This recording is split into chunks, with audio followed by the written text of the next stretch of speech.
Next है अपना effects and bonding का लास्ट पार्ट चौथा पार्ट ये अपने को है एरोमैटिसिटी।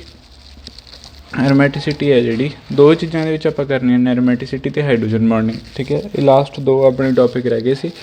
एक गल सब तो पहले तो यह भी ये जोड़े दो ने आप करता रहे इफैक्ट्स के इफैक्ट्स एंड बॉन्डिंग, पर यह जो देखा जाए तो प्रॉपर इफैक्ट नहीं है ये, पर इन्हां प्रॉपर्टीज़ करके मॉलीक्यूल्स दे विच बहुत ज़्यादा चेंजिस आ जांदियां ने ते ओह मॉलीक्यूल्स दीयां सारियां प्रॉपर्टीज़ नूं अफैक्ट करदियां ने। ठीक है, आप ये इफैक्ट नहीं है जिवें इंडक्टिव इफैक्ट, रेजोनेंस इफैक्ट, ठीक है, हाइपर कंजुगेशन हो गया, इलैक्ट्रोमैरिक हो गया, इदां दा इफैक्ट ये नहीं है। सब तो पहली चीज़। दूसरी चीज़, इन्हां दे करके मॉलीक्यूल्स दे विच बहुत ज़्यादा चेंजिस आ जांदियां ने जिहदे करके इन्हां नूं इफैक्ट्स दे विच ही कंसीडर किया जाता। ठीक है, तो पहली जिहड़ी आपां पढ़ांगे वो है एरोमैटिसिटी। हुण एरोमैटिसिटी की है? एरोमैटिसिटी की है, कई कंपाउंड्स इत्थे अपने ना देखे गए जो ऑर्गैनिक कंपाउंड्स की स्टडी हुई, तो कई कंपाउंड्स जिवें कि बेंजीन हो गया, बेंजीन नाल रिलेटेड कंपाउंड्स हो गए, ठीक है, जिन्हां बेंजीन रिंग सी जां बेंजीन दे सिमिलर रिंग्स होंदियां सीगियां, इहो जिहे कंपाउंड्स देखे गए जिन्हां दे विच कई प्रॉपर्टीज़ सीगियां जिहड़ियां ओह उन्हां दे कंपैरेटिव दूसरे जिहड़े कंपाउंड्स होंदे सीगे उन्हां नालों बहुत ज़्यादा डिफरेंट उन्हां दीयां प्रॉपर्टीज़ होंदियां सीगियां। ठीक है, तो वो जिहड़ियां प्रॉपर्टीज़ डिफरेंट क्यों होईयां, इहो जिहा उन्हां दे विच की होया भी उन्हां दीयां प्रॉपर्टीज़ आलमोस्ट डिफरेंट हो गईयां बाकी कंपाउंड्स दे नालों। वो प्रॉपर्टीज़ ने जिहड़ियां उन्हां दे करके उन्हां प्रॉपर्टीज़ नूं सब तो पहलां तां एरोमैटिक प्रॉपर्टीज़ कहा गया। ठीक है, उस तो बाद इन्हां प्रॉपर्टीज़ करके जिहड़ा इन्हां मॉलीक्यूल्स का करैक्टर होया उस करैक्टर नूं आपां कहने एरोमैटिक करैक्टर या फिर एरोमैटिसिटी। ठीक है, हुण ये प्रॉपर्टीज़ हैगियां किहड़ियां प्रॉपर्टीज़ ने आपां ओह देखणियां ने। 4 प्रॉपर्टीज़ ने ये। जिहड़ी पहली प्रॉपर्टी है, पहली प्रॉपर्टी की है, there is presence of high unsaturation. High unsaturation का की मतलब होया, अनसैचुरेशन हुंदा अपने कोले डबल बॉन्ड्स या ट्रिपल बॉन्ड्स। ठीक है, हाई अनसैचुरेशन का की मतलब होया इत्थे भी जिवें बेंजीन है, बेंजीन दे विच आपां नूं पता 3 डबल बॉन्ड हुंदे आ। ठीक है, जां आपां कह लो एक पायरीडीन है, पायरीडीन दे विच भी 3 डबल बॉन्ड्स होंदे ने। ठीक है, एक हुंदा अपने कोले थायोफीन, ਇਹਦੇ ਵਿੱਚ 2 डबल बॉन्ड होंदे ने, एस ते लोन पेयर पिया हुंदा। ठीक है, इन्हां दे विच हुण देखण नूं की आया, पहला जिहड़ा पॉइंट है ਉਹਦੇ ਵਿੱਚ ਪਹਿਲਾਂ ਆਪਾਂ पॉइंट पढ़ ਲਈਏ। There is presence of high unsaturation. Unsaturation मतलब डबल जां ट्रिपल बॉन्ड बहुत ज़्यादा होणगे, इन्हां दे विच एक तो वध होणगे। उस तो बाद but these compound do not show addition reactions, on the other hand these compound readily undergo electrophilic substitution reactions। ਹੁਣ जिन्हां ने बेसिक्स देखे ने ऑर्गेनिक केमिस्ट्री वाले उन्होंने पता भी एडिशन रिएक्शनस की होंदियां ने। डबल बॉन्ड है कोई अपने कोले, ठीक है, उत्थे आके कुछ जुड़ गया, ए ते बी जुड़ गया। ठीक है, तो डबल बॉन्ड है जिहड़ा वो सिंगल दे विच चेंज हो जाऊगा, दोनों पासे एक पासे ए एक पासे बी लग जाऊगा। ठीक है, डबल तो सिंगल बॉन्ड जो होया तो रिएक्शन किहड़ी हुई, एडिशन रिएक्शन। हुण दूसरी रिएक्शन है अपने कोले carbon carbon single bond C, carbon दे नाल कुछ लग्या होया एक्स, उधरों वाई आउंदा, वाई पॉजिटिव या वाई नैगेटिव जिवें दा भी आउंदा वो आके कार्बन ते अटैक करदा, एक्स है जिहड़ा वो लीव कर जांदा। मान लो वाई नैगेटिव आया, उन्हें कार्बन ते अटैक किया, एक्स लीव कर गया, तो सी वाई प्लस एक्स नैगेटिव। एक चीज़ हटी उहदी थां ते दूसरी चीज़ लग गई, सबसटीट्यूट हुई, तो यह रिएक्शन की है, सबसटीट्यूशन रिएक्शन। ठीक है, हुण जे वाई नैगेटिव आउंदा, नैगेटिव हुंदा, अगले चैप्टर च आपां करांगे नैगेटिव हुंदा गा न्यूक्लियोफाइल, जिते पॉजिटिव चार्ज हुंदा उसनूं आपां कहने इलैक्ट्रोफाइल। ठीक है, ये अगले चैप्टर के डिटेल दे विच करांगे आपां रिएजेंट्स वाले च।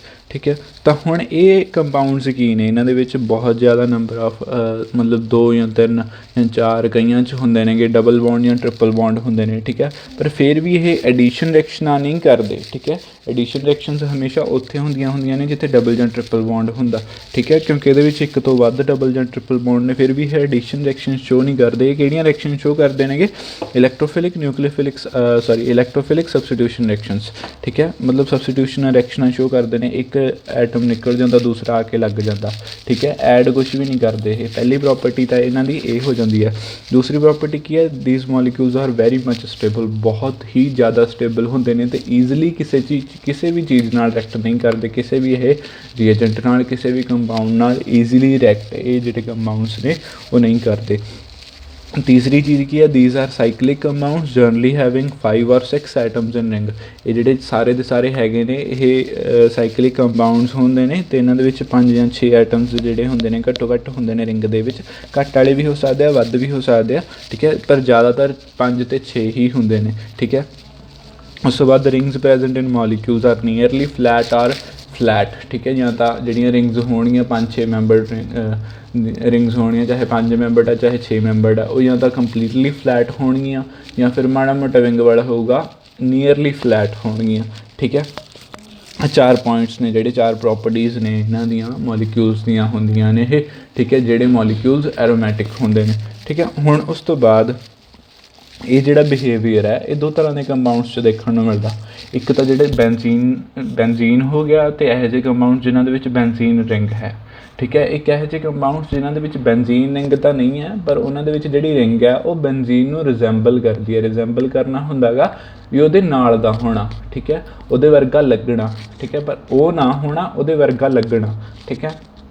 2 ਤਰ੍ਹਾਂ ਦੇ ਕੰਪਾਊਂਡਸ ਦੇ ਵਿੱਚ ਇਹ ਦੇਖਣ ਨੂੰ ਮਿਲਦੀ ਆ। ਅਤੇ ਉਸੇ ਬਿਹਾਫ 'ਤੇ ਆਪਾਂ ਜਿਹੜੇ ਕੰਪਾਊਂਡਸ ਇਹਨਾਂ ਨੂੰ ਡਿਵਾਈਡ ਕਰ ਦਿੰਦੇ ਹਾਂ 2 ਕੈਟਾਗਰੀਜ਼ ਦੇ ਵਿੱਚ, ਬੈਂਜ਼ੀਨੋਇਡ ਐਂਡ ਨੋਨ ਬੈਂਜ਼ੀਨੋਇਡ।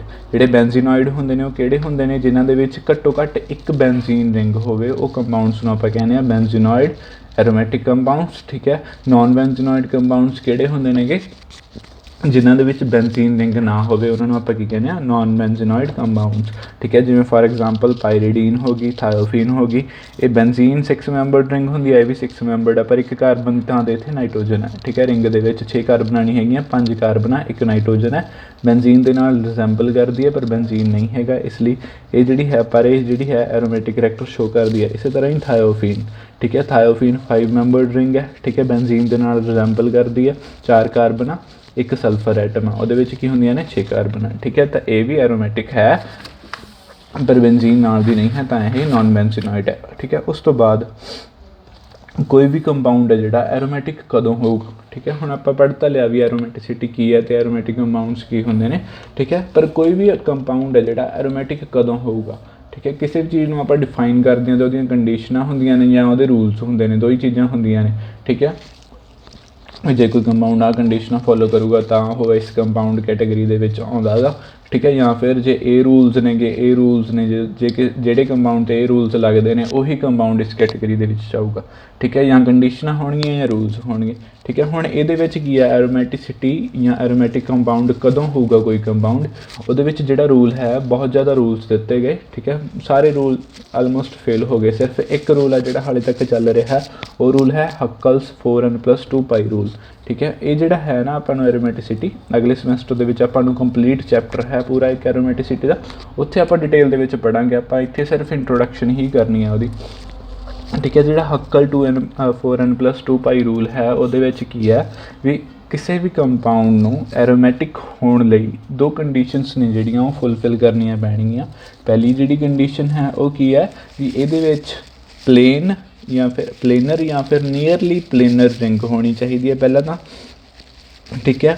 ਉਹਦੇ ਵਿੱਚ ਸਾਈਕਲਿਕ ਕਲਾਊਡਸ ਹੋਣੇ ਚਾਹੀਦੇ ਆ ਡੀਲੋਕਲਾਈਜ਼ਡ ਪਾਈ ਇਲੈਕਟ੍ਰੋਨਸ। ਡੀਲੋਕਲਾਈਜ਼ਡ ਦਾ ਮਤਲਬ ਕੀ ਹੋ ਗਿਆ ਵੀ ਜਿਹੜੇ ਪਾਈ ਇਲੈਕਟ੍ਰੋਨਸ ਨੇ ਉਹ 2 ਐਟਮਸ ਦੇ ਉੱਪਰ ਨਾ ਹੋਣ, 2 ਤੋਂ ਵੱਧ ਐਟਮਸ ਦੇ ਉੱਪਰ ਉਹ ਰਿਵੋਲਵ ਕਰ ਰਹੇ ਹੋਣ। ਉਸ ਤੋਂ ਬਾਅਦ ਇਹਦੇ ਵਿੱਚ ਕੀ ਲਿਖਿਆ, ਇਕੱਲੇ ਅੱਖਰ ਦਾ ਮਤਲਬ ਦੇਖੋ ਡੀਲੋਕਲਾਈਜੇਸ਼ਨ ਮਤਲਬ 2 ਤੋਂ ਵੱਧ ਐਟਮਸ ਦੇ ਉੱਪਰ ਪਾਈ ਇਲੈਕਟ੍ਰੋਨਸ ਹੋਣੇ ਚਾਹੀਦੇ ਆ। ਉਸ ਤੋਂ ਬਾਅਦ ਹੈ ਕੀ ਆ, ਸਾਈਕਲਿਕ ਕਲਾਊਡਸ। ਸਾਈਕਲਿਕ ਮਤਲਬ ਗੋਲ ਚੱਕਰ ਦੇ ਵਿੱਚ ਘੁੰਮਣੇ ਚਾਹੀਦੇ ਆ, ਉੱਪਰ ਅਤੇ ਨੀਚੇ, ਅਬਵ ਐਂਡ ਬਿਲੋ ਮਤਲਬ ਰਿੰਗ ਦੇ ਉੱਪਰ ਵੀ ਸਾਈਕਲ ਬਣਨਾ ਚਾਹੀਦਾ, ਰਿੰਗ ਦੇ ਥੱਲੇ ਵੀ ਸਾਈਕਲਿਕ ਕਲਾਊਡ ਜਿਹੜਾ ਹੈ ਪਾਈ ਇਲੈਕਟ੍ਰੋਨਸ ਦਾ ਬਣਨਾ ਚਾਹੀਦਾ। ਪਹਿਲੀ ਕੰਡੀਸ਼ਨ ਇਹ ਹੈ। ਪਹਿਲੀ ਕੰਡੀਸ਼ਨ ਦੇ ਵਿੱਚ 2 ਚੀਜ਼ਾਂ ਆਈਆਂ, ਪਹਿਲਾਂ ਤਾਂ ਪਲੇਨਰ ਹੋਵੇ ਜਾਂ ਨੀਅਰਲੀ ਪਲੇਨਰ ਰਿੰਗ ਹੋਵੇ, ਪਹਿਲੀ ਚੀਜ਼ ਇਹ ਆ ਗਈ। ਦੂਸਰੀ ਚੀਜ਼ ਕੀ ਆ, ਸਾਈਕਲਿਕ ਕਲਾਊਡ ਆਫ ਪਾਈ ਇਲੈਕਟ੍ਰੋਨਸ ਜਿਹੜੇ ਕਿ ਡੀਲੋਕਲਾਈਜ਼ ਹੋਣ, ਉੱਪਰ ਅਤੇ ਥੱਲੇ ਹੋਣ, ਰਿੰਗ ਦੇ 2 ਕਲਾਊਡਸ ਹੋਣ, ਇੱਕ ਉੱਪਰ ਇੱਕ ਰਿੰਗ ਦੇ ਥੱਲੇ, ਜਿਹਦੇ ਵਿੱਚ ਪਾਈ ਇਲੈਕਟ੍ਰੋਨਸ ਡੀਲੋਕਲਾਈਜ਼ ਹੋਏ ਵੇ ਹੋਣ, ਠੀਕ ਹੈ। 2 ਚੀਜ਼ਾਂ ਪਹਿਲੇ ਪੁਆਇੰਟ ਦੇ ਵਿੱਚ ਆ ਗਈਆਂ। ਹੁਣ ਦੂਸਰਾ ਪੁਆਇੰਟ ਕੀ ਕਹਿੰਦਾ ਵੀ ਪਾਈ ਇਲੈਕਟ੍ਰੋਨਸ ਨੇ ਜਿਹੜੇ ਕਲਾਊਡ ਦੇ ਵਿੱਚ, ਉਹਨਾਂ ਦੀ ਗਿਣਤੀ ਫਿਕਸ ਕਰਤੀ ਉਹਨੇ।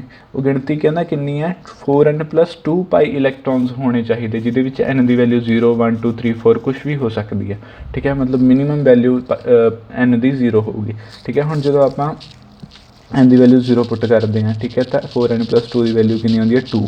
जो एन की वैल्यू 1 पुट करते हैं तो 6, 2 वास्ते 10, एन की वैल्यू 3 वास्ते ये वैल्यू आ गई 14। मतलब या तो किसी भी सिस्टम के 2 इलैक्ट्रॉन्स पाई इलैक्ट्रॉन्स होने चाहिए या 6 या 10 या 14 उस टाइम ही वो एरोमैटिक गिणिया जाऊगा ਜਦੋਂ ਉਹਦੇ ਵਿੱਚ पहला पॉइंट सैटिस्फाई कर ਜਾਂਦਾ, ठीक है। सब तो पहला आप देखना भी रिंग हैगी आ, ठीक है। उस तो बाद आप देखना भी रिंग है जी प्लेनर हैगी या नहीं हैगी। जे प्लेनर हैगी वो देखना आप डीलोकलाइजेशन क्लाउड है उपर तो थले, जे है ठीक है। जे नहीं है तो वो एरोमैटिसिटी नहीं है। जे है तो उस तो बाद आप देखना भी जोड़े क्लाउड के इलैक्ट्रॉन ने वो 2 ने 4 ने 6 ने 14 ने 18 ने 22 ने, ठीक है। इस सीरीज़ के 4-4 के फर्क नाल वधदे जाने चाहिए। वो जे 4 हो गए या 8 हो गए या 12 हो गए, ठीक है, वो गिने नहीं जाएंगे, ठीक है। अपन सिर्फ 2, 6, 10, 14, 18 इन्हों का ही मतलब है। जे इन्ने इलैक्ट्रॉन्स होंगे तो वो एरोमैटिक है, ठीक है। बाकी डिटेल दे विच आपां अगले सेमेस्टर के करांगे। इनू फिलहाल आपां सिर्फ इसकी डेफिनेशन ही करनी है, ठीक है। उस तो बाद क्या it can also be noted that for a compound to be aromatic, ठीक है। एरोमैटिक होने के लिए कंपाउंड कोई भी कंपाउंड है जोड़ा उन्होंने एरोमैटिक होने के लिए वो बेंजीन रिंग का होना या ना होना वो जरूरी नहीं है। बेंजीन रिंग हो भी सकती है, नहीं भी हो सकती, ठीक है। जिमें फॉर एग्जाम्पल एग्जाम्पल्स ने सारिया एरोमैटिक कंपाउंड्स दी। सब तो पहली एग्जाम्पल की है बेंजीन की, क्योंकि बेंजीन तो यही करैक्टर स्टार्ट होया सी। सब तो पहला स्टडी बेंजीन हुई सी।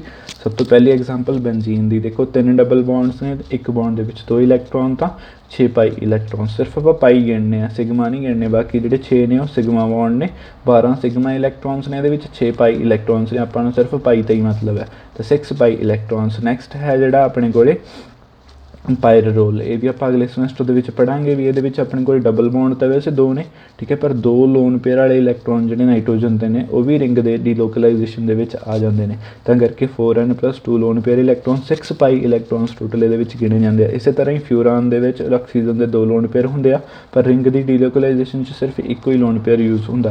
तो 4+2 6 पाई इलैक्ट्रॉन्स, ठीक है। नैप्थलीन है जोड़ा ਜਿਹੜੇ ਘਰਾਂ ਦੇ ਵਿੱਚ ਆਪਾਂ ਕਹਿ ਦਿੰਦੇ ਹਾਂ ਫਰਨੈਲ ਦੀਆਂ ਗੋਲੀਆਂ, ਠੀਕ ਹੈ। ਮੁਸਕ ਆਉਣ ਤੋਂ ਆਪਾਂ ਕੱਪੜਿਆਂ ਦੇ ਵਿੱਚ ਰੱਖਦੇ ਹੁੰਦੇ ਹਾਂ ਜਦੋਂ ਸਾਂਭਦੇ ਹਾਂ ਉਹ ਚੀਜ਼, ਠੀਕ ਹੈ। ਜਾਂ ਫਿਰ ਚੂਹੇ ਚਾਹੇ ਤੋਂ ਰੱਖ ਦੇਣੇ ਹੁੰਦੇ ਆ ਉਹ ਵਾਲੀਆਂ। ਨਾਮ ਲੈਂਗੁਏਜ ਦੇ ਵਿੱਚ ਇਹਨੂੰ ਫਰਨੈਲ ਦੀਆਂ ਗੋਲੀਆਂ ਕਹਿ ਦਿੰਦੇ, ਪਰ ਹੁੰਦੀ ਇਹ ਨੈਪਥਲੀਨ ਹੈ, ਠੀਕ ਹੈ। ਇਹਦੇ ਵਿੱਚ ਕੀ ਹੁੰਦਾ, 2 ਬੈਂਜ਼ੀਨ ਰਿੰਗਸ ਫਿਊਜ਼ ਹੋਈਆਂ ਵੀ ਹੁੰਦੀਆਂ ਨੇ, ਇੱਕ ਦੂਸਰੇ ਨਾਲ ਜੁੜੀਆਂ ਵੀ ਹੁੰਦੀਆਂ ਨੇ। ਅਤੇ ਇਹਦੇ ਵਿੱਚ ਕਿੰਨੇ ਬੌਂਡ ਨੇ, 5 ਡਬਲ ਬੌਂਡ ਨੇ, ਅਤੇ 10 ਪਾਈ ਇਲੈਕਟ੍ਰੋਨਸ ਹੋ ਗਏ। 10 ਹੋ ਗਏ ਤਾਂ ਇਹ ਵੀ ਐਰੋਮੈਟਿਕ ਹੈ। ਅਗਲਾ ਜਿਹੜਾ ਹੈ ਸਾਈਕਲੋਹੈਪਟਾ ਟਰਾਈ ਇਨਾइल कैटायन, ठीक है। सब तो पहला देखो जिन्होंने ऑर्गेनिक की बेसिक वाली वीडियो देखिया ने, ट्राईन चो जो एक हाइड्रोजन कढ़ दें तो की बन जाता इनाइल, ठीक है। ईन चों एक हाइड्रोजन कढ़ देंगे तो इनाइल बन जूगा। एल्केन चो एक हाइड्रोजन कढ़ देंगे तो एल्काइल बन जूगा। एल्काइन चों जो एक हाइड्रोजन कढ़ देंगे तो एल्काइनाइल बन जूगा, ठीक है। इस चीज़ का ध्यान रखियो। इनाइल मतलब ईन चों एक हाइड्रोजन कड्डी, इस थां तो आप एक हाइड्रोजन कढ़ती, पॉजिटिव चार्ज आ गया तो एक ही बन गया ट्राई इनाइल, पॉजिटिव चार्ज है तो कैटायन। साइक्लोहैप्टा मतलब साइकिल के 7 कार्बन ने। उस तो बाद 3 डबल बॉन्ड ने तो ट्राई इनाइल, ठीक है। 3 डबल बॉन्ड ने तो 6 पाई इलैक्ट्रॉन वो हो गए, ठीक है। उस तो बाद साइक्लोप्रोपीन सिस्टम होंदा अपने कोले। जो साइक्लोप्रोपीन देखांगे तो वो ना अपने कोले कई चीज़ां बननियां। एक तो अपने को आ बन गई रिंग, ठीक है, साइक्लोप्रोपीन सिंपल। एक अपने को आ बन गई पॉजिटिव, ठीक है, इत्थे हाइड्रोजन। एक अपने को बन गई इत्थे नैगेटिव, इत्थे हाइड्रोजन, हाँ double bond as it is पिया। एक अपने को बन गया आह इत्थे हाइड्रोजन डबल बॉन्ड आई पिया, इत्थे बन गया थोड़ा फ्री रेडिकल, ठीक है। आह है क्या साइक्लोप्रोपीन, इनू आप नहीं देखना फिलहाल, ठीक है। इत्थे जो देखते हो तो एक डबल बॉन्ड है, किन्ने इलैक्ट्रॉन्स हो गए ये 2 पाई इलैक्ट्रॉन्स, ठीक है। हम जो अगले नूं देखते हो 2 इलैक्ट्रॉन्स पाई बॉन्ड के, 2 इलैक्ट्रॉन्स लोन पेयर के, तो 2 ते 2 किन्ने हो गए 4 पाई इलैक्ट्रॉन्स। अगले नूं जो देखते हो तो 2 इलैक्ट्रॉन्स बॉन्ड के, एक इलैक्ट्रॉन जोड़ा अनपेयर्ड पिया फ्री रेडिकल वाला, तो 3 पाई इलैक्ट्रॉन्स। हुण इन्हां दे विचों देखो आपां की कहा सीगा भी किहड़ा होऊगा जिहदे विच 2 6 10 ਜਾਂ 14 ਇਲੈਕਟ੍ਰੋਨਸ ਹੋਣਗੇ। ਹੁਣ ਇਹਨਾਂ ਦੇ ਵਿੱਚੋਂ ਇਹ 'ਚ 2 ਨੇ, 4 ਨੇ, ਇਹ 'ਚ 3 ਨੇ। 3 ਵਾਲਾ ਵੀ ਨਹੀਂ, 4 ਵਾਲਾ ਵੀ ਨਹੀਂ, ਆਹ ਦੋਨੇ ਨੇ ਜਿਹੜੇ ਇਹ ਸਾਈਕਲੋਪ੍ਰੋਪੀਨ ਸਿਸਟਮ ਮੈਂ ਕਿਉਂ ਲਿਖਿਆ, ਕਿਉਂਕਿ ਆਹ ਕੀ ਹੋ ਗਿਆ ਤੁਹਾਡੇ ਕੋਲ ਸਾਈਕਲੋਪ੍ਰੋਪੀਨਾਈਲ ਕੈਟਾਇਨ, ਸਾਈਕਲੋਪ੍ਰੋਪੀਨਾਈਲ ਅਨਾਇਨ, ਸਾਈਕਲੋਪ੍ਰੋਪੀਨਾਈਲ ਰੈਡੀਕਲ। ਤਿੰਨਾਂ ਦੇ ਨਾਮ ਤੁਸੀਂ ਲਿਖ ਲਿਓ, ਠੀਕ ਹੈ। ਕੈਟਾਇਨ, ਅਨਾਇਨ, ਰੈਡੀਕਲ। ਸਾਈਕਲੋ ਮੈਂ ਲਿਖ ਦਿੰਦਾ ਇੱਕ ਦਾ, ਸਾਈਕਲੋਪ੍ਰੋਪੀਨਾਈਲ ਕੈਟਾਇਨ, ਅਨਾਇਨ, ਰੈਡੀਕਲ, ਠੀਕ ਹੈ। ਉੱਪਰ ਆ ਚੱਕੋ, ਤਿੰਨਾਂ ਦਾ ਹੀ ਕਵਰ ਹੋ ਗਿਆ, ਠੀਕ ਹੈ। ਹਾਂਜੀ, ਇਹ ਮਤਲਬ ਇਹਨਾਂ ਦੋਨਾਂ ਵਿੱਚੋਂ ਆਹ ਦੋਨੇ ਜਿਹੜੇ ਨੇ ਐਰੋਮੈਟਿਕ ਨਹੀਂ ਹੈਗੇ, ਸਿਰਫ ਆਹੀ ਹੈ ਜਿਹੜਾ ਸਾਈਕਲੋਪ੍ਰੋਪੀਨਾਈਲ ਕੈਟਾਇਨ, ਇਹੀ ਐਰੋਮੈਟਿਕ ਹੈ, ਠੀਕ ਹੈ। ਨੈਕਸਟ ਹੈ ਆਪਣੇ ਕੋਲ ਹੋ ਗਿਆ ਸੀ, ਹਾਂਜੀ, ਹਾਈਡਰੋਜਨ ਬੌਂਡਿੰਗ ਅਗਲਾ ਟੌਪਿਕ ਹੈ ਜਿਹੜਾ। ਜਦੋਂ ਹੁਣ ਇਹਦੇ ਵਿੱਚ ਕੀ ਹੈ ਆਪਣੇ ਕੋਲ, ਜਦੋਂ ਹਾਈਡਰੋਜਨ ਹੈ ਜਿਹੜੀ ਉਹ ਡਾਇਰੈਕਟਲੀ ਅਟੈਚਡ ਹੈ ਇੱਕ ਇਲੈਕਟ੍ਰੋਨੈਗੇਟਿਵ ਐਟਮ ਨੂੰ, ਠੀਕ ਹੈ। ਕੋਈ ਇਲੈਕਟ੍ਰੋਨੈਗੇਟਿਵ ਐਟਮ ਹੈ, ਉਹਦੇ ਨਾਲ ਜਦੋਂ ਡਾਇਰੈਕਟਲੀ ਹਾਈਡਰੋਜਨ ਅਟੈਚ ਹੈ ਤਾਂ ਹੁਣ ਉਸ ਮੋਲੀਕਿਊਲ ਦੇ ਵਿੱਚ ਆਪਣੇ ਕੋਲ ਕੀ ਹੋਊਗਾ, ਜਿਵੇਂ ਆਹ ਚੀਜ਼ ਹੈ ਆਪਣੇ ਕੋਲ HF ਹੈ ਮੰਨ ਲਓ, ਠੀਕ ਹੈ। ਫਲੋਰੀਨ ਆਪਾਂ ਨੂੰ ਪਤਾ ਇਲੈਕਟ੍ਰੋਨੈਗੇਟਿਵ ਹੁੰਦਾ, ਅਤੇ ਇਹਦੇ ਵਿੱਚ ਕੀ ਹੋਊਗਾ, ਇਲੈਕਟ੍ਰੋਨਸ ਨੇ ਜਿਹੜੇ ਉਹ ਫਲੋਰੀਨ ਵੱਲ ਹੋਣਗੇ, ਹਾਈਡਰੋਜਨ ਵੱਲੋਂ ਥੋੜ੍ਹੇ ਜਿਹੇ ਹਟ ਜਾਣਗੇ। ਉਹ ਤਾਂ ਫਲੋਰੀਨ 'ਤੇ ਕੀ ਆ ਜਾਊਗਾ, ਪਾਰਸ਼ਲ ਨੈਗੇਟਿਵ ਚਾਰਜ, ਹਾਈਡਰੋਜਨ 'ਤੇ ਕੀ ਆ ਜਾਊਗਾ, ਪਾਰਸ਼ਲ ਪੋਜ਼ੀਟਿਵ ਚਾਰਜ। ਹੁਣ ਜਿਹੜਾ ਇਹ 'ਤੇ ਪਾਰਸ਼ਲ ਪੋਜ਼ੀਟਿਵ ਚਾਰਜ ਹੈ, ਕੋਈ ਹੋਰ ਹਾਈਡਰੋਜਨ ਫਲੋਰਾਈਡ ਦਾ ਮੋਲੀਕਿਊਲ ਹੋਊਗਾ, ਉਹਦੇ ਵਿੱਚ ਵੀ ਆਹੀ ਚੀਜ਼ ਹੋਊ, ਇੱਥੇ ਨੈਗੇਟਿਵ ਚਾਰਜ, ਇੱਥੇ ਪੋਜ਼ੀਟਿਵ, ਤਾਂ ਆਹ ਨੈਗੇਟਿਵ ਆਹ ਪੋਜ਼ੀਟਿਵ ਨੂੰ ਅਟਰੈਕਟ ਕਰੂਗਾ, ਇਹਨਾਂ ਦੋਨਾਂ ਦੇ ਵਿੱਚ ਅਟਰੈਕਸ਼ਨ ਹੋਊਗੀ। ਇਸੇ ਤਰ੍ਹਾਂ ਹੀ ਇਹਦੇ 'ਤੇ ਅਗਲੇ ਹਾਈਡਰੋਜਨ ਦੇ ਵਿਚਾਲੇ ਅਟਰੈਕਸ਼ਨ ਹੋਊਗੀ, ਠੀਕ ਹੈ। ਤਾਂ ਇਹ ਜਿਹੜੀਆਂ ਅਟਰੈਕਸ਼ਨਸ ਨੇ, ਇਹ ਵਾਲੀਆਂ ਅਟਰੈਕਸ਼ਨਸ, ਠੀਕ ਹੈ, ਕਿਉਂਕਿ ਇਹਦੇ ਵਿੱਚ ਹਾਈਡਰੋਜਨ ਇਨਵੋਲਵ ਹੈ, ਤਾਂ ਇਹੋ ਜਿਹੀਆਂ ਅਟਰੈਕਸ਼ਨਸ ਨੂੰ ਆਪਾਂ ਕੀ ਕਹਿ ਦਿੰਦੇ ਹਾਂ, ਹਾਈਡਰੋਜਨ ਬੌਂਡਿੰਗ, ਠੀਕ ਹੈ। ਮਤਲਬ ਇਹਦੇ ਵਿੱਚ ਕੀ ਹੋਊਗਾ, ਫਲੋਰੀਨ ਦੀ ਇਲੈਕਟ੍ਰੋਨੈਗੇਟਿਵਿਟੀ ਜ਼ਿਆਦਾ ਹੋਣ ਕਰਕੇ ਫਲੋਰੀਨ ਦੇ ਕੋਲੇ ਹੋਣਗੇ ਇਲੈਕਟ੍ਰੋਨ ਜਦੋਂ ਫਲੋਰੀਨ ਕੋਲੇ ਨਹੀਂ ਤਾਂ ਪਾਰਸ਼ਲ ਨੈਗੇਟਿਵ ਚਾਰਜ ਆ ਜਾਊਗਾ। ਇਹਦੇ ਕਰਕੇ ਹੀ ਪਾਰਸ਼ਲ ਪੋਜ਼ੀਟਿਵ ਚਾਰਜ ਕਿੱਥੇ ਚਲੇ ਜਾਊਗਾ, ਹਾਈਡਰੋਜਨ 'ਤੇ। ਤਾਂ ਇਹ ਦੂਸਰੇ ਮੋਲੀਕਿਊਲ ਦਾ ਫਲੋਰੀਨ ਇੱਕ ਮੋਲੀਕਿਊਲ ਦੇ ਹਾਈਡਰੋਜਨ ਨੂੰ ਅਟਰੈਕਟ ਕਰੂਗਾ, ਠੀਕ ਹੈ। ਜਦੋਂ ਦੋਨਾਂ 'ਚ ਅਟਰੈਕਸ਼ਨ ਹੋਊਗੀ ਤਾਂ ਉਸ ਅਟਰੈਕਸ਼ਨ ਦਾ ਆਪਾਂ ਨਾਮ ਕੀ ਰੱਖ ਦਾਂਗੇ, ਹਾਈਡਰੋਜਨ ਬੌਂਡਿੰਗ, ਕਿਉਂਕਿ ਹਾਈਡਰੋਜਨ ਉਹਦੇ ਵਿੱਚ ਇਨਵੋਲਵ ਹੈ, ਠੀਕ ਹੈ। ਤਾਂ ਇਹਦੀ ਸਿੰਪਲ ਜੀ ਡੈਫੀਨੇਸ਼ਨ ਹੈ ਹਾਈਡਰੋਜਨ ਬੌਂਡ ਦੀ ਜਾਂ ਹਾਈਡਰੋਜਨ ਬੌਂਡਿੰਗ ਦੀ, ਠੀਕ ਹੈ। ਹੁਣ ਉਸ ਤੋਂ ਬਾਅਦ ਆ ਜਾਂਦੀ ਆਪਣੀ ਕੋਲ ਕੰਡੀਸ਼ਨਸ ਆਫ ਹਾਈਡਰੋਜਨ ਬੌਂਡਿੰਗ, ਵੀ ਹਾਈਡਰੋਜਨ ਬੌਂਡਿੰਗ ਕਦੋਂ ਹੋਊਗੀ, ਕਦੋਂ ਪੋਸੀਬਲ ਹੈ ਹਾਈਡਰੋਜਨ ਬੌਂਡਿੰਗ। ਦੋ ਕੰਡੀਸ਼ਨਾਂ ਨੇ ਇਹਦੀਆਂ। ਸਭ ਤੋਂ ਪਹਿਲੀ ਕੰਡੀਸ਼ਨ ਕੀ ਹੈ, ਵੀ ਹਾਈ ਇਲੈਕਟ੍ਰੋਨੈਗੇਟਿਵ ਦਾ ਐਲੀਮੈਂਟ ਹੈ ਜਿਹੜਾ ਉਹ ਪ੍ਰੈਜ਼ੈਂਟ ਹੋਣਾ ਚਾਹੀਦਾ ਹਾਈਡਰੋਜਨ ਦੇ ਨਾਲ, ਠੀਕ ਹੈ। ਸਭ ਤੋਂ ਪਹਿਲੀ ਚੀਜ਼ ਕੀ ਆ, electronegative atom of high ਇਲੈਕਟ੍ਰੋਨੈਗੇਟਿਵਿਟੀ present ਹੋਣਾ ਚਾਹੀਦਾ। ਉਹਦੇ ਨਾਲ ਹੀ ਕੀ ਚੀਜ਼ ਹੈ, ਵੀ ਉਹ ਜਿਹੜਾ ਐਟਮ ਹੈ ਉਹ ਹਾਈਡਰੋਜਨ ਨਾਲ ਡਾਇਰੈਕਟਲੀ ਅਟੈਚਡ ਹੋਣਾ ਚਾਹੀਦਾ। ਇੱਦਾਂ ਨਹੀਂ ਵੀ ਉਹਦੇ ਨਾਲ ਕੋਈ ਹੋਰ ਐਟਮ ਲਾਤਾ, ਉਹਦੇ ਨਾਲ ਅੱਗੇ ਫਰਦਰ ਹਾਈਡਰੋਜਨ ਲਾਤੀ, ਉੱਥੇ ਨਹੀਂ, ਸਿਰਫ ਉਸੇ ਐਟਮ ਦੇ ਨਾਲ ਹਾਈਡਰੋਜਨ ਡਾਇਰੈਕਟਲੀ ਅਟੈਚਡ ਹੋਣੀ ਚਾਹੀਦੀ ਹੈ। ਸਿਰਫ ਉਸੇ ਟਾਈਮ 'ਤੇ ਹਾਈਡਰੋਜਨ ਬੌਂਡਿੰਗ ਹੋਊਗੀ, ਹੋਰ ਕਦੇ ਵੀ ਹਾਈਡਰੋਜਨ ਬੌਂਡਿੰਗ ਨਹੀਂ ਹੋਊਗੀ, ਠੀਕ ਹੈ। ਕਿਉਂਕਿ ਜਦੋਂ ਮੰਨ ਲਓ ਉਸ ਐਟਮ ਦੇ ਨਾਲ ਆਪਾਂ ਕੋਈ ਹੋਰ ਐਟਮ ਲਾਤਾ, ਮੰਨ ਲਓ ਫਲੋਰੀਨ ਹੈ, ਫਲੋਰੀਨ ਦੇ ਨਾਲ ਆਪਾਂ ਕਾਰਬਨ ਲਾਤੀ, ਕਾਰਬਨ ਦੇ ਨਾਲ ਹਾਈਡਰੋਜਨ ਲਾਤੀ, ਤਾਂ ਫਲੋਰੀਨ ਹੈ ਜਿਹੜਾ ਹਾਈਡਰੋਜਨ ਦੇ ਇਲੈਕਟ੍ਰੋਨ ਥੋੜ੍ਹੀ ਖਿੱਚੂਗਾ, ਤਾਂ ਕਾਰਬਨ ਵਾਲੇ ਇਲੈਕਟ੍ਰੋਨ ਖਿੱਚੂਗਾ।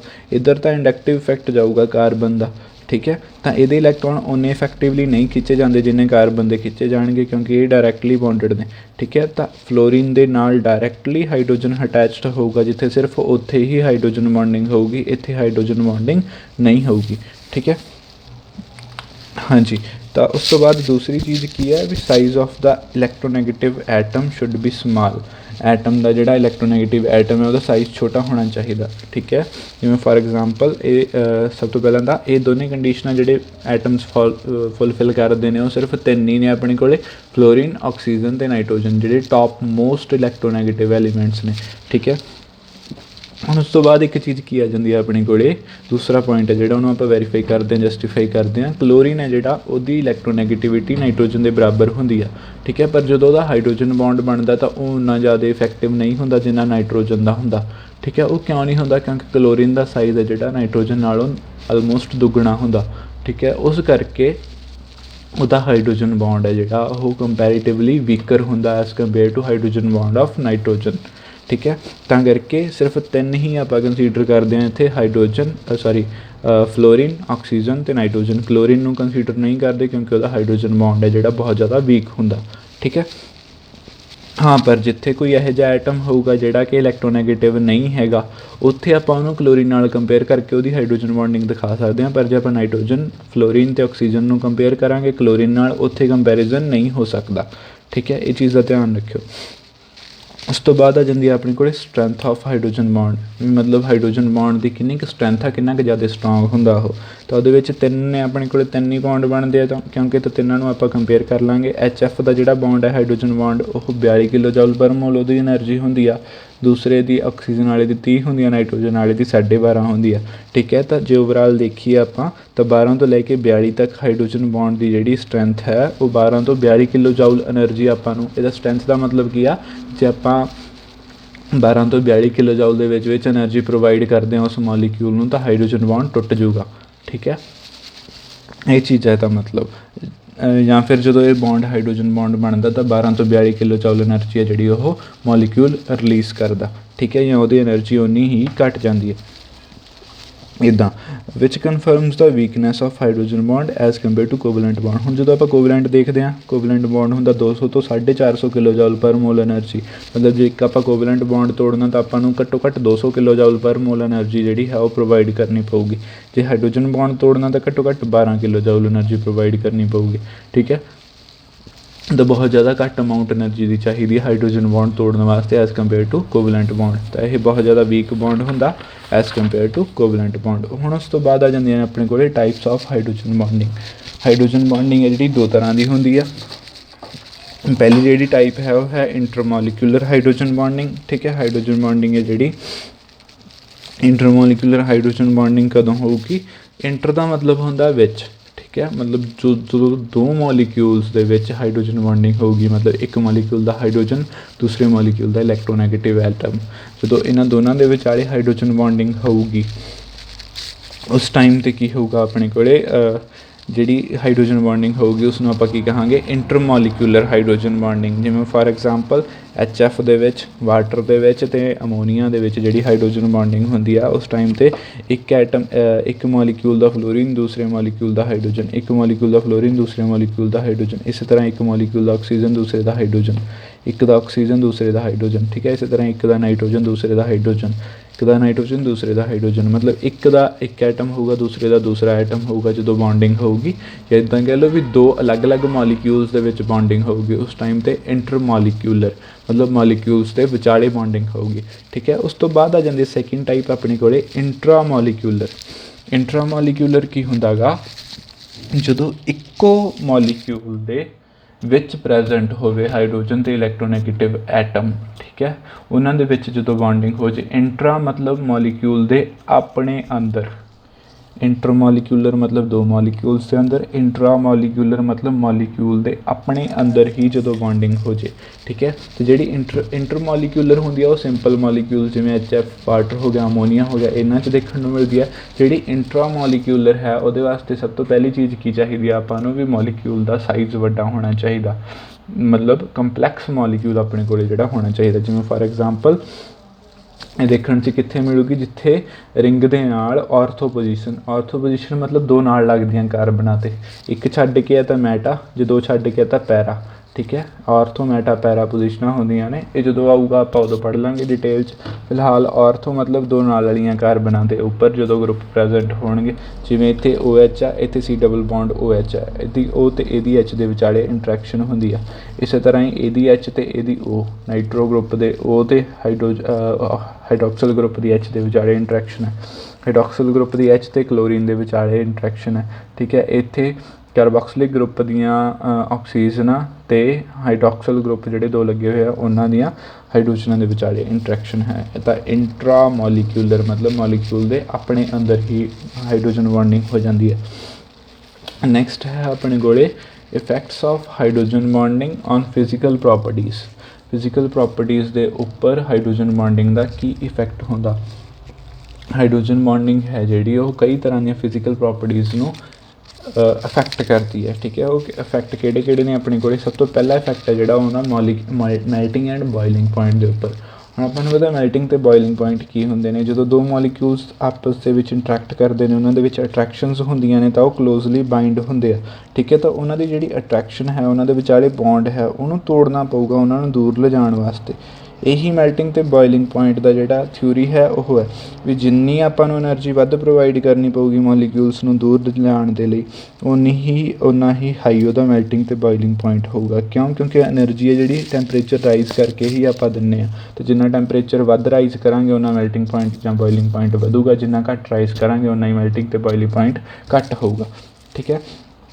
ਦੋ ਮੋਲੀਕਿਊਲਸ ਆਪਸ ਦੇ ਵਿੱਚ ਜੁੜੇ ਹੋਏ ਨੇ ਹਾਈਡਰੋਜਨ ਬੌਂਡਿੰਗ ਨਾਲ, ਅਤੇ ਜਿੰਨੀ ਹਾਈਡਰੋਜਨ ਬੌਂਡਿੰਗ ਵੱਧ ਹੋਊਗੀ ਉਨੇ ਮੋਲੀਕਿਊਲਸ ਉਹ ਸਟਰੋਂਗਲੀ ਬਾਈਂਡ ਹੋਣਗੇ, ਜਿੰਨੀ ਹਾਈਡਰੋਜਨ ਬੌਂਡਿੰਗ ਘੱਟ ਹੋਊਗੀ ਉਨੇ ਮੋਲੀਕਿਊਲਸ ਉਹ ਘੱਟ ਸਟਰੋਂਗਲੀ ਬਾਈਂਡ ਹੋਣਗੇ, ਅਤੇ ਓਨਾ ਹੀ ਉਹਨਾਂ ਨੂੰ ਈਜ਼ੀਲੀ ਤੋੜਿਆ ਜਾ ਸਕਦਾ। ਜੇ ਵੱਧ ਹਾਈਡਰੋਜਨ ਬੌਂਡਿੰਗ ਹੋਊਗੀ ਤਾਂ ਤੋੜਨ ਲਈ ਵੱਧ ਐਨਰਜੀ ਦੇਣੀ ਪਊ। ਇਹ ਵੱਧ ਐਨਰਜੀ ਹੈ ਜਿਹੜੀ ਉਹ ਹਾਈ ਟੈਂਪਰੇਚਰ 'ਤੇ ਹੀ ਆਪਾਂ ਨੂੰ ਮਿਲ ਸਕਦੀ ਹੈ। ਤਾਂ ਹਾਈ ਟੈਂਪਰੇਚਰ 'ਤੇ ਜਦੋਂ ਇਹ ਐਨਰਜੀ ਮਿਲੂਗੀ ਆਪਾਂ ਨੂੰ, ਮੈਲਟਿੰਗ ਅਤੇ ਬੋਇਲਿੰਗ ਪੁਆਇੰਟ ਜਿਹੜੇ ਉਹ ਵੀ ਉਹਨਾਂ ਦੇ ਹਾਈ ਹੋਣਗੇ, ਠੀਕ ਹੈ, ਐਜ਼ ਕੰਪੇਅਰ ਟੂ ਮੋਲੀਕਿਊਲਸ ਜਿਨ੍ਹਾਂ ਦੇ ਵਿੱਚ ਹਾਈਡਰੋਜਨ ਬੌਂਡਿੰਗ ਨਹੀਂ ਹੁੰਦੀ। ਜਿਵੇਂ ਫਾਰ ਐਗਜ਼ਾਮਪਲ ਆਪਣੇ ਕੋਲ ਹੈ ਐਲਕੋਹਲ ਅਤੇ ਈਥਰ। ਐਲਕੋਹਲ ਅਤੇ ਈਥਰ ਨੇ ਜਿਹੜੇ ਆਈਸੋਮੈਰਿਕ ਹੁੰਦੇ ਨੇ। ਜਿਵੇਂ ਫਾਰ ਐਗਜ਼ਾਮਪਲ ਆਪਣੇ ਕੋਲ ਹੈ C2H5OH ਅਤੇ CH3OCH3, ਠੀਕ ਹੈ। ਇਹਦੇ ਵਿੱਚ ਦੋ ਕਾਰਬਨਾਂ ਨੇ, 6 ਹਾਈਡਰੋਜਨਾਂ, 1 ਆਕਸੀਜਨ। ਇਹਦੇ ਵਿੱਚ ਵੀ ਦੋ ਕਾਰਬਨਾਂ, 5 ਅਤੇ 6 ਹਾਈਡਰੋਜਨਾਂ, 1 ਆਕਸੀਜਨ, ਠੀਕ ਹੈ। ਸੇਮ ਇਹਦਾ ਮੋਲੀਕੂਲਰ ਫਾਰਮੂਲਾ ਹੈ, ਸੇਮ ਹੀ ਮੋਲੀਕੂਲਰ ਵੇਟ ਹੈ, ਪਰ ਇਹਦਾ ਬੋਇਲਿੰਗ ਪੁਆਇੰਟ ਕਿੰਨਾ 351, ਇਹਦਾ ਕਿੰਨਾ 249, ਠੀਕ ਹੈ। 100 ਕੈਲਵਿਨ ਦਾ ਇਹਦੇ ਵਿੱਚ ਫਰਕ ਪੈ ਗਿਆ 102 ਕੈਲਵਿਨ ਦਾ। ਉਹ ਕਿਉਂ ਪਿਆ? ਕਿਉਂਕਿ ਇਹਦੇ ਵਿੱਚ ਹਾਈਡਰੋਜਨ ਬੌਂਡਿੰਗ ਹੋ ਜਾਂਦੀ ਹੈ, ਇਹਦੇ ਵਿੱਚ ਹਾਈਡਰੋਜਨ ਬੌਂਡਿੰਗ ਨਹੀਂ ਹੁੰਦੀ। ਆਕਸੀਜਨ ਕਾਰਬਨਾਂ ਨਾਲ ਜੁੜੀ ਹੁੰਦੀ ਹੈ, ਇੱਥੇ ਆਕਸੀਜਨ ਡਾਇਰੈਕਟਲੀ ਹਾਈਡਰੋਜਨ ਨਾਲ ਅਟੈਚਡ ਹੈ। ਸੇਮ ਹੀ ਅਗਲੇ ਦੇ ਵਿੱਚ 3 ਹਾਈਡਰੋਜਨਾਂ, 3 ਕਾਰਬਨਾਂ, 8 ਹਾਈਡਰੋਜਨਾਂ, 1 ਆਕਸੀਜਨ, ਇਹ ਵੀ ਇਹਦੇ ਵਿੱਚ ਵੀ ਉਨੀਆਂ ਹੀ ਨੇ। 370, 282, ਠੀਕ ਹੈ, 390, 308, ਠੀਕ ਹੈ। ਤਾਂ ਬਹੁਤ ਜ਼ਿਆਦਾ ਫਰਕ ਪੈ ਜਾਂਦਾ ਗਾ ਮੈਲਟਿੰਗ ਪੁਆਇੰਟਸ 'ਤੇ, ਇਹ ਬੋਇਲਿੰਗ ਪੁਆਇੰਟਸ ਨੇ, ਠੀਕ ਹੈ। ਬੋਇਲਿੰਗ ਪੁਆਇੰਟਸ ਦੇ ਵਿੱਚ ਬਹੁਤ ਜ਼ਿਆਦਾ ਫਰਕ ਪੈ ਜਾਂਦਾ। ਇਸੇ ਤਰ੍ਹਾਂ ਹੀ ਮੈਲਟਿੰਗ ਪੁਆਇੰਟਸ ਦੇ ਵਿੱਚ ਵੀ ਬਹੁਤ ਜ਼ਿਆਦਾ ਫਰਕ ਪੈ ਜਾਂਦਾ ਹਾਈਡਰੋਜਨ ਬੌਂਡਿੰਗ ਦੇ ਨਾਲ। ਉਸ ਤੋਂ ਬਾਅਦ ਹੈ ਆਪਣੇ ਕੋਲ boiling point of water and ethanol. ਉਹਨਾਂ ਨੂੰ ਆਪਾਂ ਕੰਪੇਅਰ ਕਰਨਾ ਗਾ। ਵਾਟਰ ਅਤੇ ਇਥੇਨੋਲ ਦਾ ਜਦੋਂ ਆਪਾਂ ਦੇਖਦੇ ਹਾਂ, ਵਾਟਰ ਦਾ ਮੋਲੀਕੂਲਰ ਮਾਸ ਹੁੰਦਾ 18, ਇਥੇਨੋਲ ਦਾ ਹੁੰਦਾ C2H5OH 12, 24, 16, 40, 42, ਠੀਕ ਹੈ, 42, 43 ਦੇ ਨੇੜੇ ਤੇੜੇ ਹੁੰਦਾ ਗਾ। ਉਹ ਕੈਲਕੂਲੇਟ ਕਰ ਲਿਓ ਜਿੰਨਾ ਵੀ ਹੁੰਦਾ ਗਾ, ਮਤਲਬ ਵਾਟਰ ਨਾਲੋਂ ਜ਼ਿਆਦਾ ਹੁੰਦਾ ਗਾ, ਠੀਕ ਹੈ। ਪਰ ਉਹਦਾ ਬੋਇਲਿੰਗ ਪੁਆਇੰਟ ਹੈ ਜਿਹੜਾ ਉਹ ਵਾਟਰ ਨਾਲੋਂ ਘੱਟ ਹੁੰਦਾ, ਜਦ ਕਿ ਹੋਣਾ ਇਹ ਚਾਹੀਦਾ ਵੀ ਜਿੰਨਾ ਮੋਲੀਕੂਲਰ ਵੇਟ ਵੱਧ ਹੈ ਉਹਨਾਂ ਬੋਇਲਿੰਗ ਪੁਆਇੰਟ ਵੱਧ ਹੋਣਾ ਚਾਹੀਦਾ। ਅਤੇ ਪਰ ਹੁੰਦਾ ਕੀ ਹੈ, 78 ਡਿਗਰੀ ਸੈਲਸੀਅਸ 'ਤੇ ਜਾ ਕੇ ਇਥੇਨੋਲ ਉਬਲਣ ਲੱਗ ਜਾਂਦਾ, ਅਤੇ ਪਾਣੀ ਹੈ ਜਿਹੜਾ 100 ਡਿਗਰੀ ਸੈਲਸੀਅਸ 'ਤੇ ਜਾ ਕੇ ਬੋਇਲ ਕਰਦਾ ਗਾ, ਠੀਕ ਹੈ, ਉਬਲਦਾ ਗਾ। ਤਾਂ ਇਹਦਾ ਕਾਰਨ ਕੀ ਹੈ? ਇਹਦਾ ਕਾਰਨ ਹੈ ਹਾਈਡਰੋਜਨ ਬੌਂਡਿੰਗ। ਹਾਈਡਰੋਜਨ ਬੌਂਡਿੰਗ ਕਿਉਂਕਿ ਵਾਟਰ ਦੇ ਵਿੱਚ ਆਕਸੀਜਨ ਨਾਲ ਦੋਨੇ ਹਾਈਡਰੋਜਨਾਂ ਲੱਗੀਆਂ ਹੋਈਆਂ ਨੇ, ਐਲਕੋਹਲ ਦੇ ਵਿੱਚ, ਇਥੇਨੋਲ ਦੇ ਵਿੱਚ ਇੱਕ ਪਾਸੇ ਹਾਈਡਰੋਜਨ ਹੈ ਆਕਸੀਜਨ ਦੇ ਨਾਲ, ਇੱਕ ਪਾਸੇ ਕਾਰਬਨ ਹੈ, ਠੀਕ ਹੈ। ਤਾਂ ਉਸ ਕਰਕੇ ਹਾਈਡਰੋਜਨ ਬੌਂਡਿੰਗ ਐਲਕੋਹਲ ਦੇ ਵਿੱਚ ਘੱਟ ਜਾਂਦੀ ਹੈ, ਵਾਟਰ ਦੇ ਵਿੱਚ ਉਹ ਬਹੁਤ ਜ਼ਿਆਦਾ ਹੁੰਦੀ ਹੈ। ਤਾਂ ਕਰਕੇ ਵਾਟਰ ਹੈ ਜਿਹੜਾ ਉਹ, ਵਾਟਰ ਦਾ ਬੋਇਲਿੰਗ ਪੁਆਇੰਟ ਹੈ ਜਿਹੜਾ ਉਹ 100 ਡਿਗਰੀ ਹੁੰਦਾ, ਅਤੇ ਇਥੇਨੋਲ ਦਾ 78 ਡਿਗਰੀ ਸੈਲਸੀਅਸ ਹੁੰਦਾ। ਉਸ ਤੋਂ ਬਾਅਦ ਆ ਜਾਂਦੀ ਆਪਣੀ ਕੋਲ ਐਸੋਸੀਏਸ਼ਨ ਕੀ ਹੁੰਦੀ ਹੈ? ਜੁੜ ਕੇ ਰਹਿਣਾ। ਜਦੋਂ ਕਿਸੇ ਮਤਲਬ ਕੰਪਾਊਂਡ ਦੇ ਵਿੱਚ ਹਾਈਡਰੋਜਨ ਬੌਂਡਿੰਗ ਹੋਊਗੀ ਤਾਂ ਉਹਦੇ ਮੋਲੀਕਿਊਲਸ ਨੇ ਜਿਹੜੇ ਉਹ ਆਪਸ ਦੇ ਵਿੱਚ ਜੁੜ ਕੇ ਰਹਿਣਗੇ। ਕਈ ਵਾਰੀ ਦੋ ਮੋਲੀਕਿਊਲਸ ਜੁੜ ਕੇ ਰਹਿਣਗੇ ਅਤੇ ਉਸ ਨੂੰ ਡਾਈਮਰਾਈਜੇਸ਼ਨ ਕਹਿੰਦੇ ਆਪਾਂ। ਜਿਵੇਂ ਕਾਰਬੋਕਸਿਲਿਕ ਐਸਿਡ ਦਾ ਡਾਈਮਰ ਬਣਦਾ ਇੱਥੇ, ਠੀਕ ਹੈ। ਡਾਈਮਰ ਮਤਲਬ ਮੋਨੋਮਰ ਹੁੰਦਾ 1, ਡਾਈਮਰ ਹੁੰਦਾ 2। ਜਿਵੇਂ ਤੁਸੀਂ ਪੋਲੀਮਰ ਪੜ੍ਹਿਆ ਹੋਊਗਾ, ਮਤਲਬ ਬਹੁਤ ਜ਼ਿਆਦਾ ਜੁੜ ਕੇ ਰਹਿੰਦੇ ਨੇ ਜਦੋਂ, ਠੀਕ ਹੈ। ਤਾਂ ਇਹਦੇ ਵਿੱਚ 2 ਜੁੜ ਕੇ ਰਹਿੰਦੇ ਨੇ, ਤਾਂ ਕਾਰਬੋਕਸਿਲਿਕ ਐਸਿਡਸ ਨੇ ਜਿਹੜੇ ਹਮੇਸ਼ਾ ਡਾਈਮਰ ਦੀ ਫੋਰਮ ਦੇ ਵਿੱਚ ਰਹਿਣਗੇ। ਉਹ ਕਿਉਂ ਰਹਿੰਦੇ ਨੇ? ਕਿਉਂਕਿ ਇੱਕ ਦੀ ਹਾਈਡਰੋਜਨ ਦੂਸਰੇ ਦੇ ਆਕਸੀਜਨ ਨਾਲ ਹਾਈਡਰੋਜਨ ਬੌਂਡਿੰਗ ਕਰ ਲੈਂਦੀ ਹੈ, ਠੀਕ ਹੈ। ਕਿਉਂਕਿ ਦੋ ਮੋਲੀਕਿਊਲਸ ਦੇ ਵਿੱਚ 2 ਹਾਈਡਰੋਜਨ ਬੌਂਡ ਬਣਦੇ ਨੇ, ਤਾਂ ਇਹ ਬਹੁਤ ਜ਼ਿਆਦਾ ਕਲੋਜ਼ਲੀ ਜੁੜੇ ਹੋਏ ਹੁੰਦੇ ਨੇ, ਤਾਂ ਕਰਕੇ ਹਾਈਡਰੋਜਨ ਬੌਂਡਿੰਗ ਬਹੁਤ ਜ਼ਿਆਦਾ ਹੁੰਦੀ ਹੈ, ਅਤੇ ਇਹ ਐਸੋਸੀਏਟਡ ਨੇਚਰ ਸ਼ੋਅ ਕਰਦੇ ਨੇ, ਡਾਈਮਰ ਦੀ ਫੋਰਮ ਦੇ ਵਿੱਚ ਰਹਿੰਦੇ ਨੇ, ਠੀਕ ਹੈ। ਇਸੇ ਤਰ੍ਹਾਂ ਹੀ ਹੋਰ ਵੀ ਐਗਜ਼ਾਮਪਲਾਂ ਹੁੰਦੀਆਂ ਨੇ, ਪਰ ਆਪਾਂ ਨੂੰ ਇੱਕ ਐਗਜ਼ਾਮਪਲ ਵਾਧੂ ਹੈ। ਨੈਕਸਟ ਹੈ ਆਪਣੇ ਕੋਲ ਸੋਲੂਬਿਲਿਟੀ। ਸੋਲੂਬਿਲਿਟੀ ਕੀ ਹੈ? ਜਦੋਂ ਆਪਾਂ ਨੂੰ ਪਤਾ ਵੀ ਪੋਲਰ ਹੈ ਜਿਹੜੇ ਪੋਲਰ ਦੇ ਵਿੱਚ ਡਿਜ਼ੋਲਵ ਹੁੰਦੇ ਆ, ਨੋਨ ਪੋਲਰ ਦੇ ਵਿੱਚ ਡਿਜ਼ੋਲਵ ਹੁੰਦੇ ਆ, ਠੀਕ ਹੈ। ਹੁਣ ਪੋਲਰ ਦੇ ਵਿੱਚ ਕਿਉਂ ਹੁੰਦੇ ਆ? ਇਸ ਚੀਜ਼ ਨੂੰ ਆਪਾਂ ਹਾਈਡਰੋਜਨ ਨਾਲ ਐਕਸਪਲੇਨ ਕਰ ਸਕਦੇ ਹਾਂ। ਇਹੋ ਜਿਹੇ ਮੋਲੀਕਿਊਲ ਜਿਨ੍ਹਾਂ ਦੇ ਵਿੱਚ ਹਾਈਡਰੋਜਨ ਬੌਂਡਿੰਗ ਹੁੰਦੀ ਆ, ਠੀਕ ਹੈ, ਉੱਥੇ ਹਾਈਡਰੋਜਨ ਜਿਹੜਾ ਹੈ ਉਹ ਦੂਸਰੇ ਮਤਲਬ ਸੋਲਿਊਟ ਦਾ ਹਾਈਡਰੋਜਨ ਹੈ ਜਿਹੜਾ ਉਹ ਸੋਲਵੈਂਟ ਦੇ ਇਲੈਕਟ੍ਰੋਨੈਗੇਟਿਵ ਐਲੀਮੈਂਟ ਨਾਲ ਬੌਂਡਿੰਗ ਕਰ ਲੂਗਾ, ਹਾਈਡਰੋਜਨ ਬੌਂਡਿੰਗ। ਉਸ ਕਰਕੇ ਜਦੋਂ ਉਹਨਾਂ ਦੇ ਵਿੱਚ ਬੌਂਡਿੰਗ ਹੋ ਗਈ ਤਾਂ ਇੱਕ ਦੂਸਰੇ ਦੇ ਵਿੱਚ ਉਹ ਡਿਜ਼ੋਲਵ ਹੋ ਜਾਣਗੇ, ਸੋਲੂਬਲ ਹੋ ਜਾਣਗੇ, ਠੀਕ ਹੈ। ਇਹੀ ਕਾਰਨ ਹੁੰਦਾ ਵੀ ਜਿਹੜੇ ਐਲਕੋਹਲਸ ਨੇ ਉਹ ਵਾਟਰ ਦੇ ਵਿੱਚ ਸੋਲੂਬਲ ਹੁੰਦੇ ਆ, ਕਿਉਂਕਿ ਐਲਕੋਹਲ ਜਾਂ ਆਕਸੀਜਨ ਹਾਈਡਰੋਜਨ ਜਿਹੜੀ ਹੈ ਵਾਟਰ ਦੀ ਉਹਦੇ ਨਾਲ ਬੌਂਡ ਬਣਾ ਦਿੰਦੀ ਹੈ, ਅਤੇ ਵਾਟਰ ਦੀ ਆਕਸੀਜਨ ਹਾਈਡਰੋਜਨ ਜਿਹੜੀ ਐਲਕੋਹਲ ਦੀ ਉਹਦੇ ਨਾਲ ਹਾਈਡਰੋਜਨ ਬੌਂਡਿੰਗ ਕਰ ਲੈਂਦੀ ਹੈ। ਇਸੇ ਲਈ ਐਲਕੋਹਲ ਦਾ ਮੋਲੀਕਿਊਲ ਹੈ ਜਿਹੜਾ ਉਹ ਵਾਟਰ ਦੇ ਮੋਲੀਕਿਊਲਸ ਦੇ ਨਾਲ ਜਦੋਂ ਹਾਈਡਰੋਜਨ ਬੌਂਡਿੰਗ ਕਰਦਾ ਤਾਂ ਉਹਦੇ ਵਿੱਚ ਡਿਜ਼ੋਲਵ ਹੋ ਜਾਂਦਾ, ਠੀਕ ਹੈ, ਸੋਲੂਬਲ ਹੋ ਜਾਂਦਾ। ਉਸ ਤੋਂ ਬਾਅਦ ਇਹ ਹੋ ਗਈਆਂ ਸਾਰੀਆਂ ਇਫੈਕਟਸ ਨੇ ਜਿਹੜੇ ਇਹ ਇੰਟਰਮੋਲੀਕੂਲਰ ਹਾਈਡਰੋਜਨ ਬੌਂਡਿੰਗ ਦੇ ਨੇ। ਹੁਣ ਇੰਟਰਾਮੋਲੀਕੂਲਰ ਹਾਈਡਰੋਜਨ ਬੌਂਡਿੰਗ ਹੈ ਜਿਹੜੀ ਉਹ ਪਹਿਲੀ ਗੱਲ ਤਾਂ ਬਹੁਤ ਜ਼ਿਆਦਾ ਇਫੈਕਟ ਨਹੀਂ ਪਾਉਂਦੀ। ਉਹਦਾ ਇਫੈਕਟ ਕਿੱਥੇ ਪੈਂਦਾ? ਸਿਰਫ ਮੈਲਟਿੰਗ ਜਾਂ ਬੋਇਲਿੰਗ ਪੁਆਇੰਟ 'ਤੇ, ਹੋਰ ਕਿਸੇ ਚੀਜ਼ 'ਤੇ ਉਹਦਾ ਇਫੈਕਟ ਨਹੀਂ ਪੈਂਦਾ। ਹੁਣ ਮੈਲਟਿੰਗ ਬੋਇਲਿੰਗ ਪੁਆਇੰਟ 'ਤੇ ਕਿਵੇਂ ਇਫੈਕਟ ਪੈਂਦਾ? ਜਦੋਂ ਇੰਟਰਾਮੋਲੀਕੂਲਰ ਹਾਈਡਰੋਜਨ ਬੌਂਡਿੰਗ ਹੋਊਗੀ ਤਾਂ ਇੱਕ ਮੋਲੀਕਿਊਲ ਹੈ ਜਿਹੜਾ ਉਹਦੇ ਦੋ ਗਰੁੱਪਸ ਆਪਸ ਦੇ ਵਿੱਚ ਹੀ ਬੌਂਡਿੰਗ ਕਰ ਲੈਂਦੇ ਆ, ਮਤਲਬ ਆਪਸ ਦੇ ਵਿੱਚ ਹੀ ਉਲਝ ਕੇ ਰਹਿ ਜਾਂਦੇ ਆ, ਦੂਸਰੇ ਮੋਲੀਕਿਊਲਸ ਨਾਲ ਉਹ ਬੌਂਡਿੰਗ ਨਹੀਂ ਕਰ ਪਾਉਂਦੇ। ਹੁਣ ਜਿਹੜਾ ਮੈਲਟਿੰਗ ਅਤੇ ਬੋਇਲਿੰਗ ਪੁਆਇੰਟ ਹੈ ਉਹ ਕਿੱਥੇ ਡਿਪੈਂਡ ਕਰਦਾ? ਉਹ ਡਿਪੈਂਡ ਕਾਹਤੇ ਕਰਦਾ? ਮੋਲੀਕਿਊਲਸ ਦੀ ਆਪਸ ਦੇ ਵਿੱਚ ਕਿੰਨੀ ਅਟਰੈਕਸ਼ਨ ਹੈ, ਠੀਕ ਹੈ। ਪਰ ਜਦੋਂ ਮੋਲੀਕਿਊਲ ਦੇ ਦੋ ਗਰੁੱਪਸ ਆਪਸ 'ਚ ਇੰਟਰੈਕਟ ਕਰਨ ਲੱਗ ਜਾਣਗੇ ਤਾਂ ਉਹ ਦੂਸਰੇ ਮੋਲੀਕਿਊਲ ਨਾਲ ਤਾਂ ਬੌਂਡਿੰਗ ਹੀ ਨਹੀਂ ਕਰਨਗੇ, ਠੀਕ ਹੈ। ਜਦੋਂ ਦੂਸਰੇ ਮੋਲੀਕਿਊਲ ਨਾਲ ਬੌਂਡਿੰਗ ਹੀ ਨਹੀਂ ਕਰਨਗੇ ਉਹ, ਤਾਂ ਉਹਨਾਂ ਦੇ ਮੈਲਟਿੰਗ ਅਤੇ ਬੋਇਲਿੰਗ ਪੁਆਇੰਟਸ ਨੇ ਜਿਹੜੇ ਉਹ ਲੋ ਹੋਣਗੇ ਅਤੇ ਉਹਨਾਂ ਨੂੰ ਈਜ਼ੀਲੀ ਅੱਡ ਕੀਤਾ ਜਾ ਸਕਦਾ ਬਹੁਤ ਜ਼ਿਆਦਾ ਘੱਟ ਐਨਰਜੀ ਪ੍ਰੋਵਾਈਡ ਕਰਕੇ, ਠੀਕ ਹੈ। ਬਹੁਤ ਹੀ ਘੱਟ ਐਨਰਜੀ ਪ੍ਰੋਵਾਈਡ ਕਰਕੇ ਉਹਨਾਂ ਨੂੰ ਈਜ਼ੀਲੀ ਆਪਾਂ ਤੋੜ ਸਕਦੇ ਹਾਂ।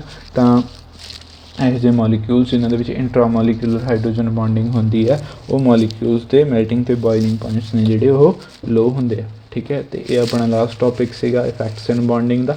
ਹੁਣ ਜਿਹੜੀ ਨੈਕਸਟ ਵੀਡੀਓ ਆਊਗੀ ਉਹ ਅਗਲੇ ਹਫਤੇ ਉਹ ਆਊਗੀ ਆਪਣੀ ਰਿਐਕਸ਼ਨ ਮਕੈਨਿਜ਼ਮ ਦੀ, ਠੀਕ ਹੈ। ਇਸੇ ਲਈ ਅੱਜ ਇਹ ਮੈਂ ਵੀਡੀਓ ਜਿਹੜੀ ਹੈ ਉਹ ਪਾ ਕੇ ਇਹ ਟੋਪਿਕ ਖ਼ਤਮ ਕੀਤਾ, ਠੀਕ ਹੈ। ਅਤੇ ਆਪਣਾ ਜਿਹੜਾ ਇੱਕ ਚੈਪਟਰ ਹੈ ਜਾਂ ਇੱਦਾਂ ਕਹਿ ਲਓ ਪਹਿਲਾ ਸੈਕਸ਼ਨ ਹੈ ਜਿਹੜਾ ਉਹਦਾ ਤੀਜਾ ਹਿੱਸਾ ਆਪਾਂ ਕਵਰ ਕਰ ਲਿਆ, ਠੀਕ ਹੈ।